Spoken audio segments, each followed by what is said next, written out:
Thank you. Very nice. For a while there, of course, you're from the area, but you went out to New York for a while. What was that all about? I don't know.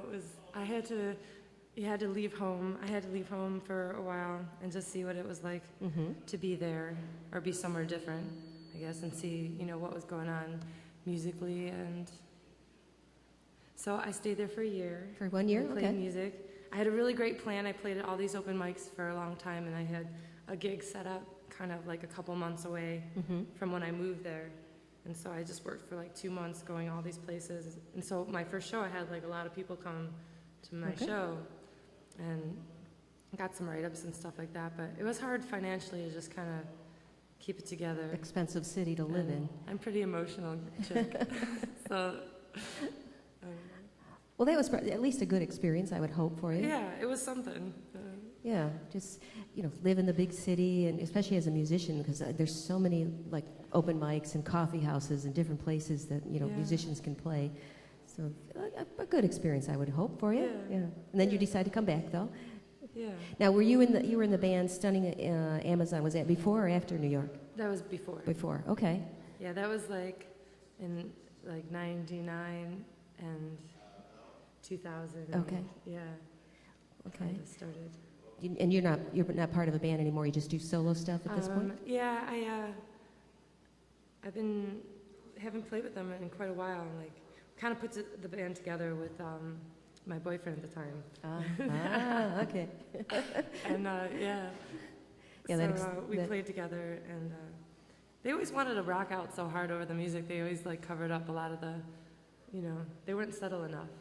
Takes a good musician sometimes to just play 3/4 through a song, or like doesn't play anything for half a song, and then they just play this one thing, and it's like, it's perfect, But it's hard to have people that like will kind of enjoy playing that way, But a song sometimes it, calls for a certain thing, and well, what makes each song unique, it just depends what they do with it or whatever. So they're no longer around, or are they? Yeah, well, they're around doing other things. Other things, okay. Yeah. Okay, all right. Or other music things.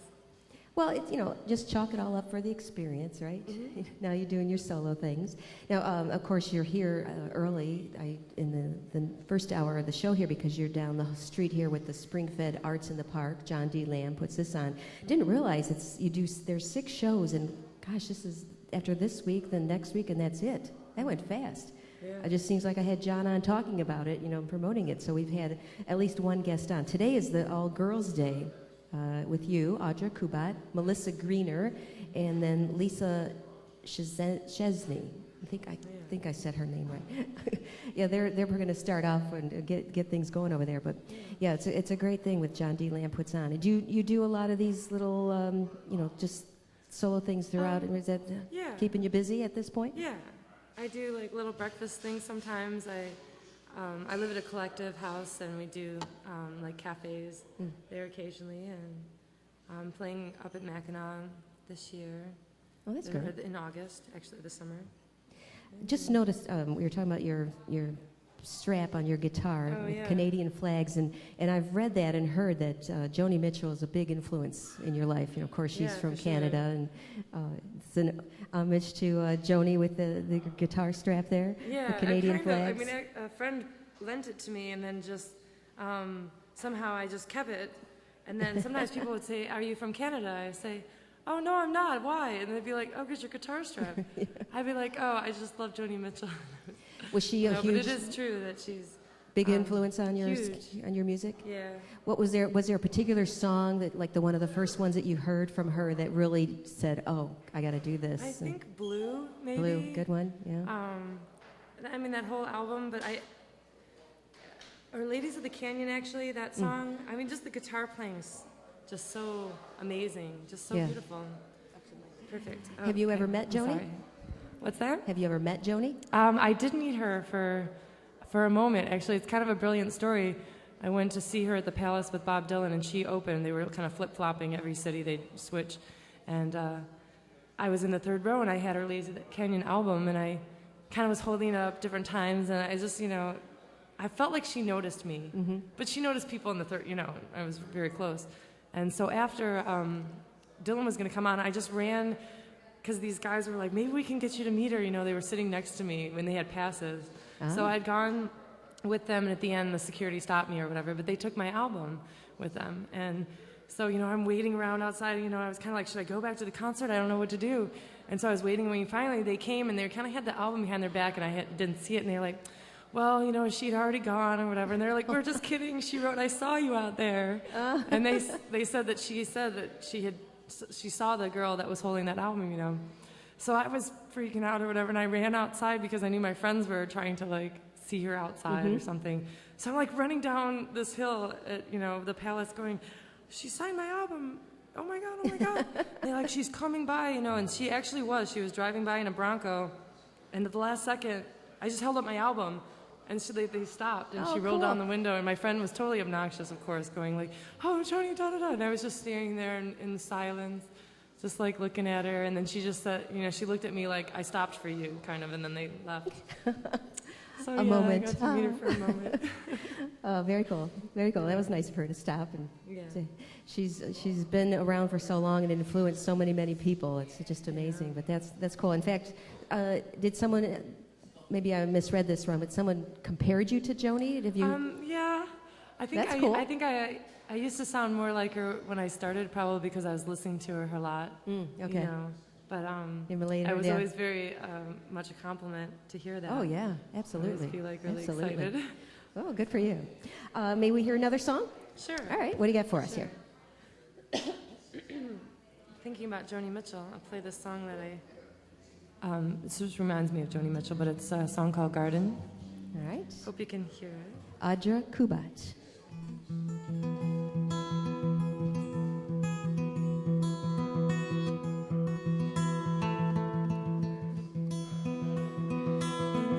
Butterflies, oh, they dance in flight just above the thick green grasses.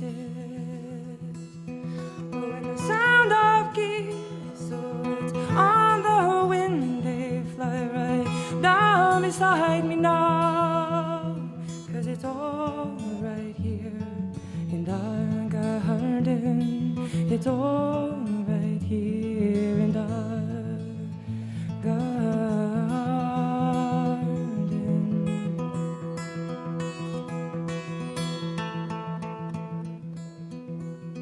When the sky was blue, it was a Monet's hue, and we lived inside the framework.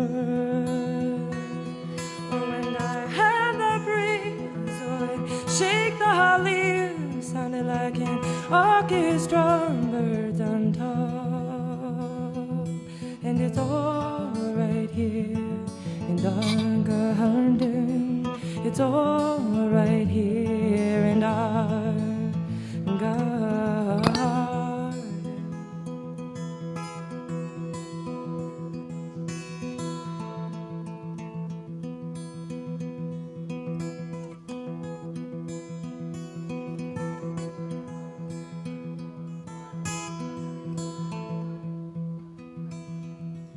When they're rolling hills down to the Rouge River, there were dragonflies and garter snakes, and there were sweet fruit trees, and there's honeydew, there was pumpkins and some rye, and it's all right here in our garden. It's all right here in our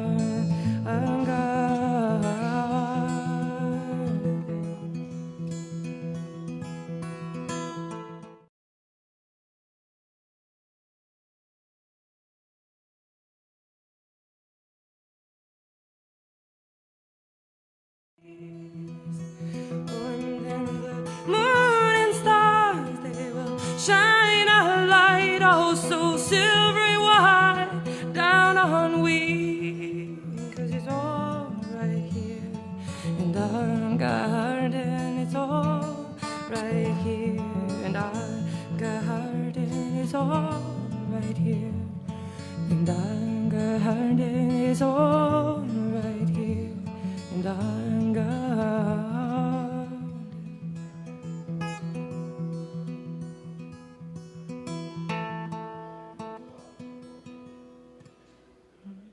Audra Kubat.